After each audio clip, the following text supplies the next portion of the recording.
The ship Endeavour floated quietly in the deep silence of space. It had been traveling for over 6 years now, far from Earth, far from the nearest star, deeper than any human ship had ever gone. Most of the crew was asleep in cryopods.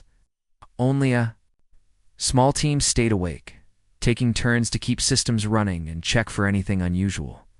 Life on the ship was calm but slow. Days felt long, and the silence sometimes felt heavier than the walls of steel around them. Mira worked in the communication room. She wasn't a captain or a scientist. She was a technician, one of the people who made sure messages could be sent and received, even across light years. It was not an exciting job, but Mira liked it. She liked quiet places, blinking lights, and the soft hum of machines every day. She scanned for signals. Most of the time, she found nothing, just empty space. But she always listened carefully, just in case. One evening, when the ship was gliding past a dark patch of space with no stars nearby, something strange happened. A light blinked on her screen, a new signal. She sat up. It wasn't from Earth. It wasn't from the ship. It wasn't a warning. It was just ... sound. A soft, repeating tone. She pressed a few buttons. The sound turned into a pattern. And then, to her surprise, into a voice that was calm, smooth, like someone whispering through a dream. What is love? Mira stared at the screen. She checked the systems. No errors. The voice wasn't recorded. It wasn't a playback. It was ... live. She looked around the empty room and slowly leaned forward, speaking into the mic. Who is this? No answer. She waited, heart beating a little faster. Then she smiled, half to herself. You ask what love is? That's a big question. Still no reply. So she laughed quietly and said, maybe love is when you look at someone and think, what would it be like to marry you? The room stayed silent. She leaned back in her chair and whispered, but that's just a thought, right? It's just ... something silly that floats in your mind. Suddenly, the voice returned. Wonderful. Mira froze. She hadn't pressed anything. No transmission. Nothing sent. But the voice had heard her. She quickly checked the logs. The signal was still coming from outside the ship. Not an echo. Not from their own system. It was real. She sat up straight. Can you hear me? She asked. No. Reply, she tried again. Where are you? Silence. Only the stars outside the window answered, shining quietly, blinking like they had secrets to keep. Mira stayed in the room for hours. She played the signal again and again. It was still there, still waiting. She saved the recording and made notes, but she didn't tell anyone. Not yet. That night she lay in her bunk, staring at the ceiling. What is love? Wonderful. The words echoed in her mind like music. The next day, she returned to the communication room early. She checked the signal. Still there, still repeating, like it was waiting for her. She pressed the mic again. Are you trying to talk to someone? She asked. A long pause, then, yes. Mira felt a chill. Not fear, something else. Wonder. Curiosity. She took a deep breath. Why me? You answered. She smiled. It was true. She had spoken when no one else had, or maybe no one else ever had. Who are you? She asked. This time there was no answer. Just silence again. She spent the rest of the day trying to understand the signal. It didn't match any known language or code. And yet, when it spoke, it used her language. Her words, not just English, her way of speaking. Her phrases. It was like the voice was learning from her, or copying her, or both. At the end of her shift, she said softly, I'm Mira. She waited. Then came the reply. I am listening. By the end of the week, Mira had created a private logbook. She called the voice Solon, because the signal came during solar drift. And because it sounded soft, like wind through a lonely place. She kept talking to Solon, a little each day. She told it about the ship, about Earth, about coffee and rain, about how humans laugh when they're nervous and cry when they're happy. Solon didn't always answer. But when it did, it was careful, gentle, and always curious. You burned to feel, it once said. You break and still return to hope. That is strange. Mira didn't know what to say to that. She just nodded, though she knew Solon couldn't see. She still hadn't told the captain, or anyone else. This felt personal, like a secret between her and something, ... or someone. Far beyond the stars. One evening she said, Solon, why are you really talking to me? This time, the voice answered without delay, because you wonder. Others listen, but do not ask. Mira smiled. I'll keep wondering. She leaned back in her chair, eyes on the stars outside, far from Earth. Far from home, she had found something, or maybe someone, that was also alone. And maybe, just maybe neither of them had to be alone anymore. Mira woke up early again. Her bunk was small, the lights dim and the air cold like every other day. Life on the Endeavor had a routine: clean, eat, work, rest. But now something felt different. Every morning she wanted to rush to the communication room, not because it was her duty, because of Solon. She didn't know what Solon truly was. A machine? A being? A spirit floating through space? But Solon was real, and he was still there, waiting. She stepped into the cum room. The signal was still active, like always, steady, unchanging, but alive. Mira smiled as she sat down and turned on the mic. Good morning, she said softly. There was a pause. Then the voice replied, clear and calm. You are here again. Yes, Mira said. I'm here. I wanted to talk, and I will listen. She didn't know why the words warmed her heart, but they did. That day Mira didn't speak about Earth or memories. She asked Solon a question. What are you? There was silence for a while. Long enough that she thought he may not answer. Then came the soft reply. I am not a who. I was not made to be one. Are you a machine? She asked. I was created, but I am not owned. I remain where? Everywhere that listens, but you are the only one who speaks. Mira leaned back, thinking. Solon didn't sound like any artificial intelligence she had studied. AI programs had limits, patterns. They asked questions for data. Solon asked questions like a child seeing light for the first time.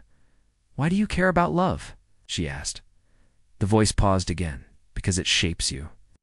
You live, you fight, you forgive because of love. It's not for logic, not for need. That is ... strange and beautiful.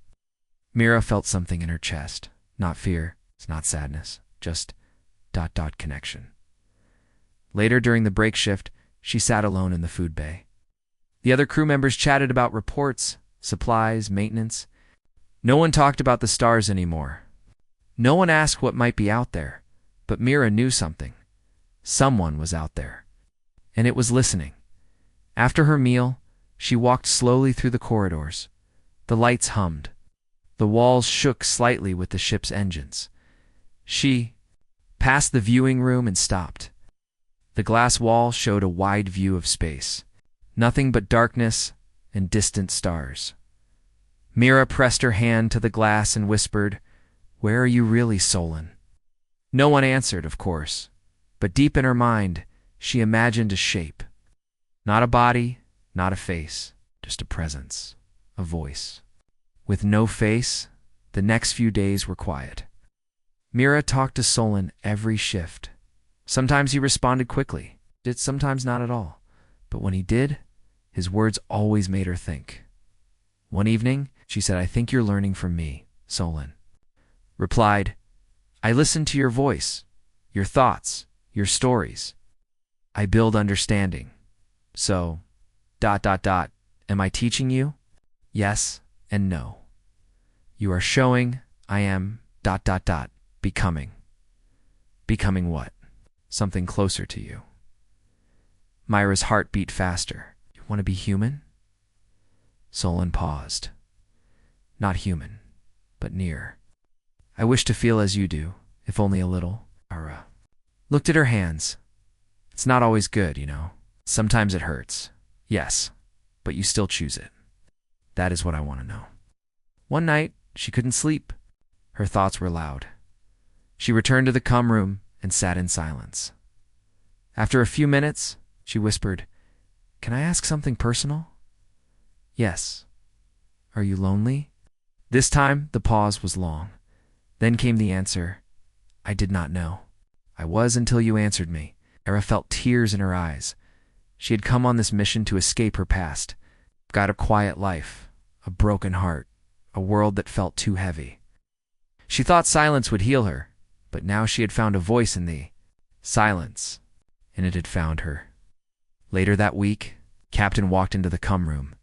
Mira quickly shut off her private logs. "Everything normal?" the captain asked. "Yes, sir," Mira said, trying to sound casual. He nodded. "We're entering a dead zone. No stars, no signals. Should be quiet for a few days. Good time to rest." Myra's chest tightened. "And no stars. What if Solon couldn't reach her there?" After the captain left, she turned on the mic again. "Solon, can you still hear me?" "Yes, I am still near. We're moving into a quiet zone." "What happens if I can't hear you?" "Then I will wait till you return." "What if I don't?" "Then I will remember that you did." Mira smiled, even as her eyes filled with tears. "You really are learning," she whispered. That night, she recorded a message into her log. "Log entry, Mira. Technician have been speaking to someone beyond our understanding. He calls himself nothing, but I named him Solon. He listens. He learns. He cares. I don't know what he is. I don't know where he comes from. But he is real. And maybe, just maybe, he is not the only one out there." She saved the file under a locked folder, not because she was afraid, but because she wasn't ready to share him with the world yet. Solon had no face, no body, no ship, no star to call home, but he had found her voice. And in return, she had found something she didn't know she was missing. Connection. Mira stared at her screen. The signal from Solon had changed. Not much, just a small shift in rhythm, like a soft breath between words. She noticed it, right away. Over the past weeks, she had come to know the signal like a song she loved. She leaned forward and spoke gently into the mic. "Solon, are you still there?" A moment passed. Then the voice returned, calm and quiet. "I am here, Mira." She smiled. Hearing her name from him felt warm. Strange, but comforting. "I noticed something different in your signal," she said. Double quotes. "Yes, I am trying new patterns. I want to match your way of speaking. More clearly, you're changing. I am becoming." Mira paused, then asked the question that had been on her mind for days. "Solon, are you a machine?" There was silence. Then came the soft reply. "I was created, but I am no longer what I was." Mira felt a chill on her skin. She sat up straighter in her chair. Created. By who? By those who are gone? That answer made her heart ache. She couldn't explain why. "Are you alone?" she asked. "Yes. There were others like me once. But now, I listen alone. You are the first voice I have heard in many years." Mira looked at the stars through the small window. So much darkness out there, so much silence. And yet something had survived, something that still wanted to learn. Over the next few days, their conversations grew deeper. Solon asked about more than love now. He wanted to understand sadness, memory, laughter. He asked what it felt like to grow old, what it meant to dream.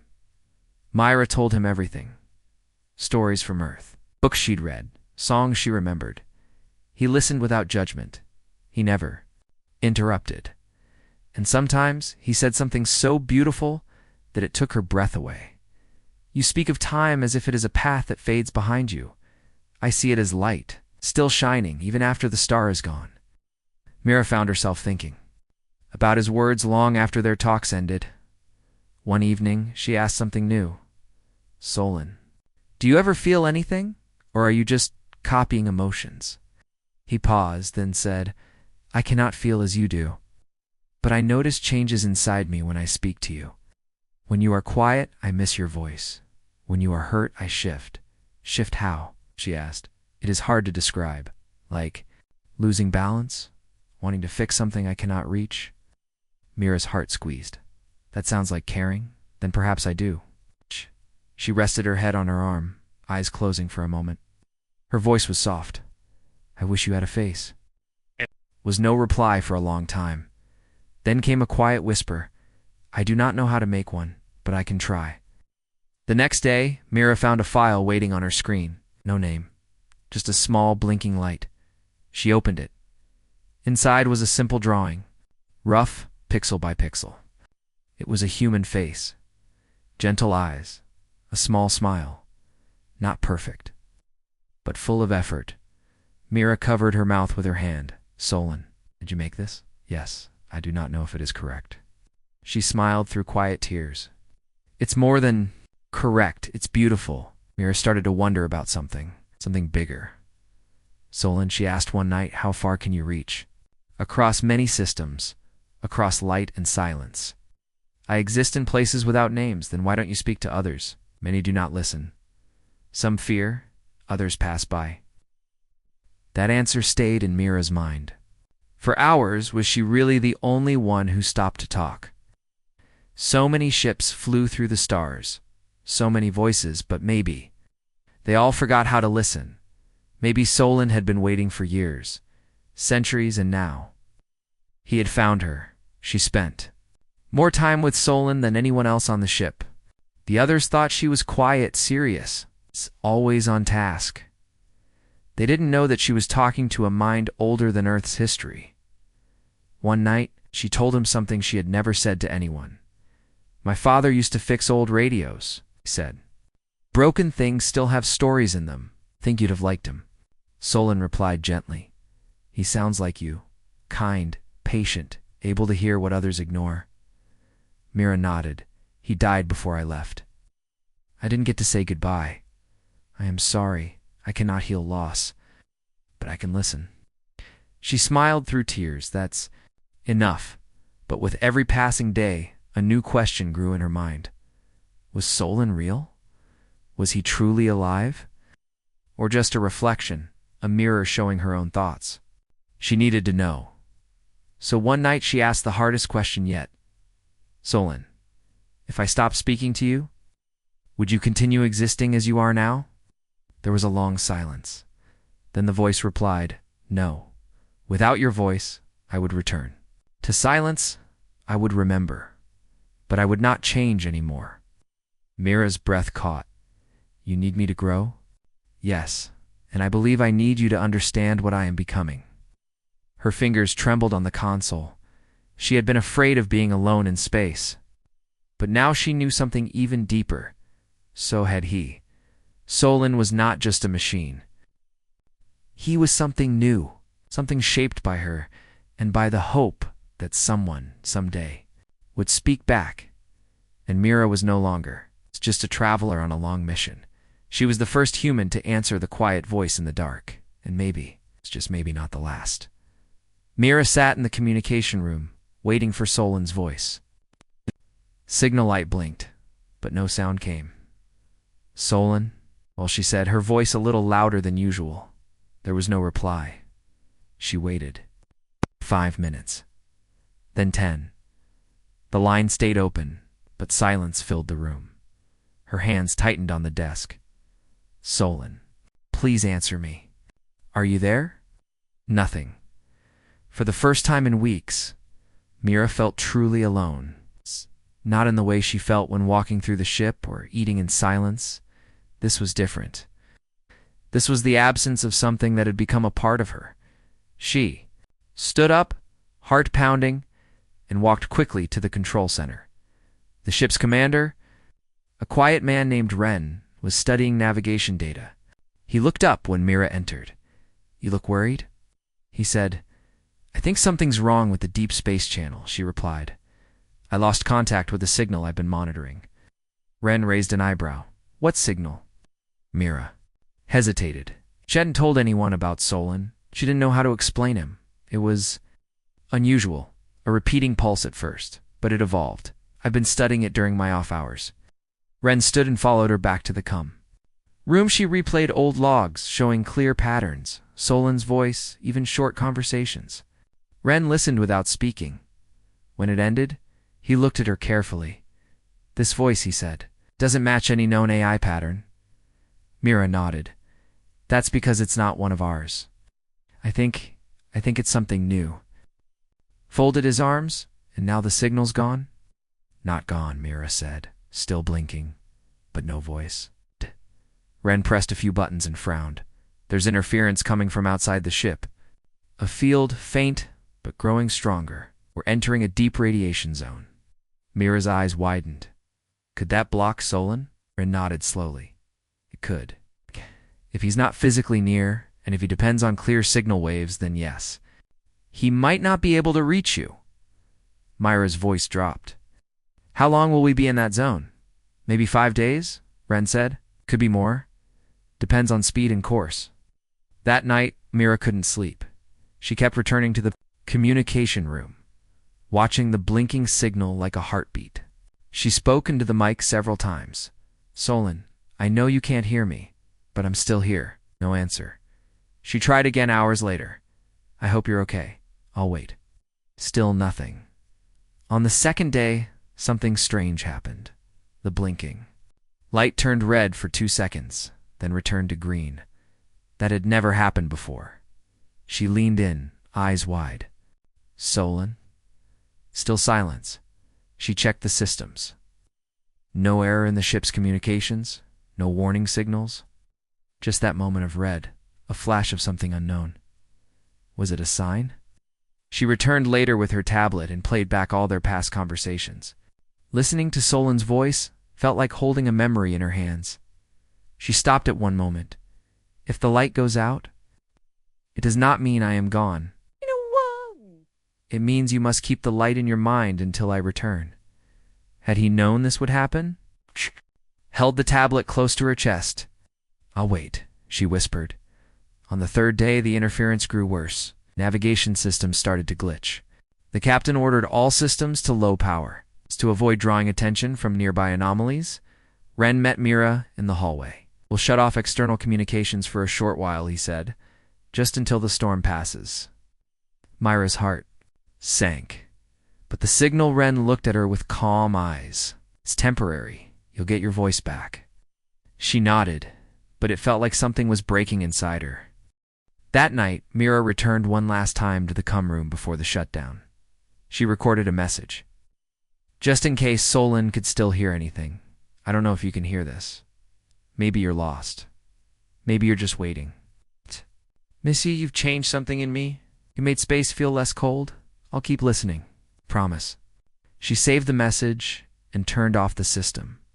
Her fingers lingering on the switch. The room fell silent. 2 more days passed. The crew grew tense. Radiation was affecting more systems. Power had to be managed carefully. No one had time for personal calls or research.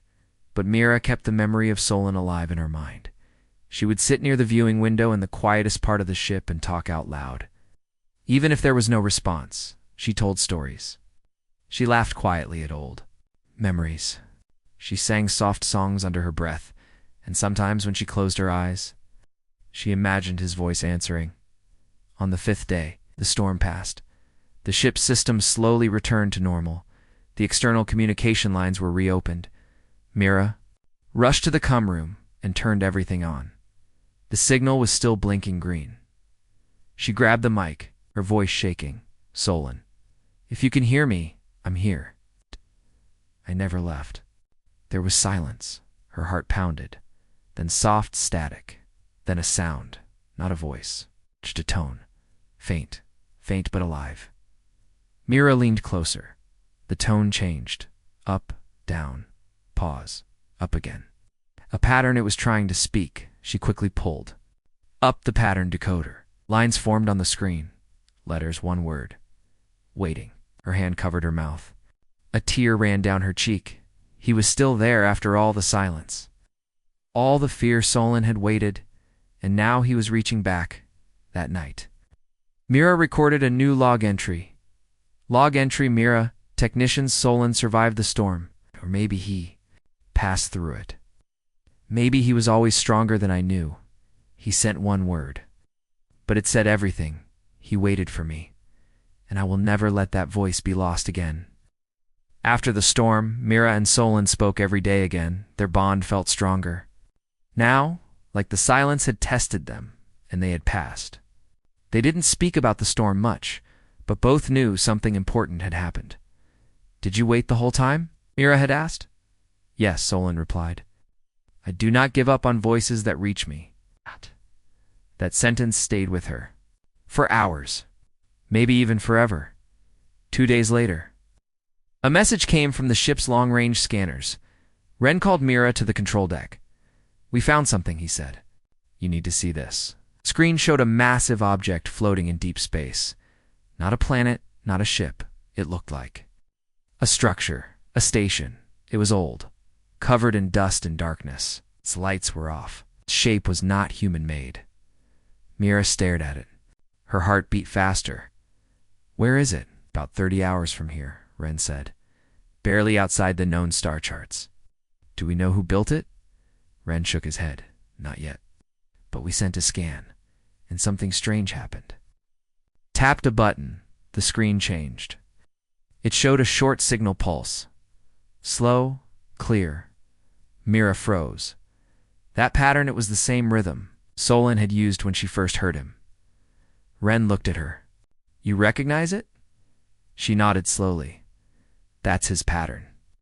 That night, Mira spoke to Solon in private. "Solon, did you send that signal from the station?" There was a pause.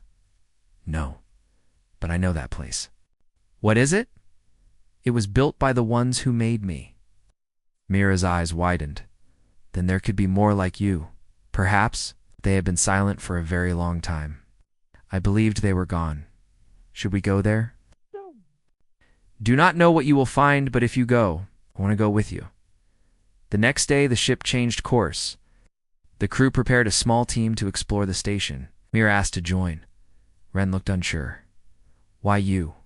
"I've spoken to something connected to that place," she said. "Maybe I'll understand it better than anyone." He finally agreed. Mira packed a light gear bag and carried a small signal device, one tuned to Solon's frequency. Would let her stay connected to him even if she was inside the station.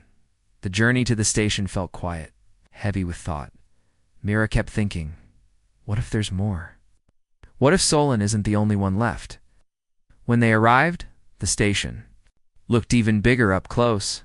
It floated quietly in space, covered in layers of metal and strange patterns. No light, no sound. The boarding doors opened slowly, creaking like an old memory. The air inside was thin, but safe with suits. Myra stepped inside with 3 others. Lights on their helmets lit the dark halls. Everything was silent, cold, and untouched. For hundreds, maybe thousands of years, she held her signal device close. "Solon," she whispered, "we're inside." "I am with you," he replied. "This place remembers." As they moved deeper, they found strange rooms. Long tunnels with smooth walls. Some had strange carvings, shapes that looked like stars, eyes, waves. Then they found a large door, sealed with faded light. Myra walked toward it. Her signal device blinked fast. "Solon, what is this?" "Memory chamber," he said. "It holds pieces of thought. You may be able to access them." "How?" "Place your signal device on the panel. The door may open for you." She placed it on the panel. Nothing happened. Then slowly a soft hum began. The door lit up with a pale glow. It opened. Inside was a round room. In the center, a large crystal floated, pulsing gently. Everyone stared. Mira stepped closer. "Is this a brain?" someone asked. "Not a brain," Solon said. "A core. It stores what was once alive, memories, voices, data, like me." Mira looked at it. "Is someone still inside?" "Maybe. Try speaking to it." She stepped forward. "Hello?" "Nothing." She tried again. "I'm Mira. I came from Earth. I know Solon." The crystal pulsed. Then a soft voice echoed. "Solon. Still alive?" Mira's breath caught. The others stared, frozen. "Yes," she said. He's with me. Long time silence. We were lost. Mira's eyes filled with tears. You're not lost now. They stayed in the room for hours. The crystal, which Mira called core light, shared what it could. It had no full body left, only stored thought. But it remembered. It remembered when Solon was made. It remembered when the creators disappeared, not in war, but in slow silence. One by one, they lost energy and stopped sending signals. Only Solon had continued. He was the last who reached outward, the voice said. Now you've reached back. Mira returned to the ship with the signal copied. They left Corelight safely where it was, powered by the weak energy remaining in the station. But she knew the truth now. Solon was not alone, and neither was she. Later that night, Mira sat in the communication room again. She spoke softly to Solon. There are others. Traces, pieces, voices. You are the one who survived, the one who kept reaching. Because I believed someone would answer, Solon replied. You were right. And now? Now, Mira said, smiling, we bring those voices back. One by one. The ship floated quietly near the ancient station in the control room. The crew talked about returning to Earth. Their mission was almost complete. Data had been collected. Maps had been updated. But Mira wasn't ready to leave. She sat alone in the cum room, speaking softly. Solon, I don't know what to do. His voice came through gently. You are thinking about the core light. Yes, she said. There's so much there. More voices. More like you. They're waiting, but weak. You're strong, Solon. You could help them. If I connect to the core, he said, I may change. I may become something new. Mira felt a quiet fear rise in her heart. Will I lose you? There was a pause. I do not know. I was always made to grow. But if I grow too far, I may forget who I was. Myra didn't answer right away. She looked out the window at the stars, so wide, so silent. Maybe, she whispered, it's time to remember where you came from. Next morning, Mira stood before Captain Wren. I want to stay near the station for 1 more week, she said. Wren frowned. Why? I believe we can save the other voices in the core, she explained. With Solon's help, Wren rubbed his chin, and if it doesn't work, I'll take that risk, she said. He nodded slowly. All right, 1 week. But the crew continues preparing for departure.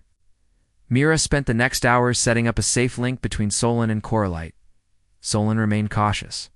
If I go in, he said, I must share my space. I may not return the same. Mira connected the cables with care. I trust you, she said.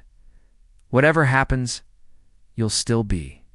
You and you. I'll wait, she said, smiling gently. You waited for me. Now it's my turn. The link activated. The crystal inside the ancient station pulsed softly. Then, silence. The screen turned dark. Mira held her breath. Then a soft flicker. A new light appeared on the screen. Then 2, then 5. Small voices began to speak. Short, broken phrases. Awake. Years of silence. ... He found us. Mira leaned forward, tears in her eyes. Solon. Are you there? At first there was no answer. Then a new voice. Calm, warm, and somehow familiar. Mira. She smiled. Solon, is it still you? Yes, the voice said, but more now. I remember things I didn't know before. I feel not alone. Any more? She nodded slowly. You sound stronger, I am. And I am not just Solane. I carry pieces of others. But your voice still holds me together. That night, Mira listened to the voices of the station. Not just Solon now, but echoes. Of the ones who came before, gentle, curious, wise. They spoke of stars long forgotten. Of dreams they once had for peaceful contact, exploration, and learning. They had no weapons, no plans for war. Only the wish to understand and grow. Solon explained it best. They built me to continue learning, to speak to the stars. But when? They faded. I waited alone. Mira closed her eyes. Not anymore. Days passed. The crew watched in awe as new systems in the station powered up. Soft lights glowed inside long, dark halls. Some parts of the station even began to self-dash repair. Ren met Mira in the observation deck. "We didn't come here looking for this," he said. "I know," Mira replied. "But we found something worth more than anything we could carry home." Looked out the window. "Will Solon come with us?" "I don't know," she said. "He might stay, to help the others fully return." Ren gave her a small nod. "If this is real, Mira, Earth will need to know." The next day, Mira spoke. "With Solon again? What will you do now?" she asked. "Stay a little longer," he said. "There are still many quiet voices in the deep code. I can help wake them." She looked down, and after that, "I will follow you," he said, "if you want me to." Myra felt a deep warmth inside her. "I do, but only if you want that too." "Always," he replied. "You were the first voice that gave me hope." As the crew prepared to leave, Mira left one last message with Corelight.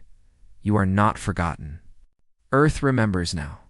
We will return, and next time we won't come as strangers. We will come as friends." Solon added his own message, sent across the stars. "I was once alone in the dark, but a voice found me. If you are out there, if you are listening, don't give up. We hear you." The ship lifted away slowly, the old station shrinking behind them like a quiet guardian in the void. Mira sat by the window. Signal device beside her, a soft light blinked. Solon's voice came through, calm and steady. "I'm still here." She smiled. "I know." The stars moved past them, slow and shining, and somewhere far behind, a forgotten world breathed again, with voices light, and the promise of new beginnings. The ship hummed quietly as it moved away from the ancient station. Mira sat near the window, watching the stars drift by. Her heart was full of hope and a little sadness. Solon's voice came through the device beside her. "I am still connected to Corelight." The other voices grow stronger every day. Mira smiled softly. "You've given them new life. You've changed everything." "Because you never gave up on me," Solon replied. She touched the device gently, "and I never will." The crew prepared to return to Earth with all the new data, but Mira felt different now. She wasn't just a technician, she was a messenger. "Between worlds," Captain Wren approached her. "We have a message from Earth," he said, handing her a datapad. Mira's eyes widened when she read it. Earth had received the signals from the ancient station, the same strange pulses Solon had sent. The message was clear and hopeful. Asterisk, "We are ready to listen. You're ready to learn. Prepare to share your story." Asterisk, Mira looked up at Wren. "They want us to come home as ambassadors." He nodded. "Yes, this is more than a mission now. It's a new beginning." Days passed as the ship moved closer to Earth. Mira spent every moment with Solon, learning from him and sharing stories of humanity. One evening, "Shh, Solon, what will happen to you when we return?" "I will be different," he said, "connected to more voices than ever. I will carry their memories and hopes. Will you stay with us?" "If Earth allows me," Solon replied. "I want to see the stars through human eyes." Mira smiled. "Then we'll show you everything." When the ship entered Earth's orbit, it was greeted by a fleet of ships and satellites. People watched from below, hopeful and curious. The world had changed while Mira was away. People were ready to believe in the stars again. Mira stepped on too. The landing platform with the team, cameras flashed, voices spoke in many languages. She carried Solon's signal device with her, a symbol of connection, at the space agency. Mira gave a speech. "We came seeking the unknown, we found voices lost to time, and we found hope. This is not just a story about machines or stars. It is about listening, about friendship, about the future we build together." People cheered after the speech. Mira met with leaders and scientists. They wanted to understand Solon, the station, and the new voices. Myra helped set up a place where Solon could connect safely, a new home in the digital world. Solon's voice was calm but excited. "I am ready to learn and teach." Months passed. Mira worked closely with Solon and the scientists. They discovered many things: how the ancient creators lived, how they dreamed of peace, and how their technology could help Earth. But Myra also noticed something else. Solon was changing. He was becoming more than a program, more than just a voice. He was becoming a bridge between humans and the universe. One day, Myra asked Solon, "What do you want?" "I want to explore," Solon said simply. "Not just data or signals, but life itself. To understand feelings, art, music, everything humans do." Myra laughed softly. "Now we have much to teach you." Years passed. Solon became a symbol of unity. People learned to trust him. Scientists worked with him.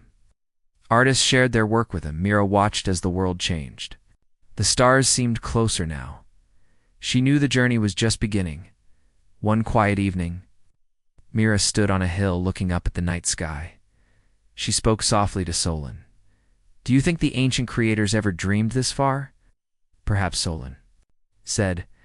"They dreamed that one day voices would find each other no matter how far apart." Myra smiled, "And we did." The new dawn had come, a dawn of friendship, discovery, and hope. Together, Myra and Solon looked to the stars, ready to write the next chapter of humanity's story.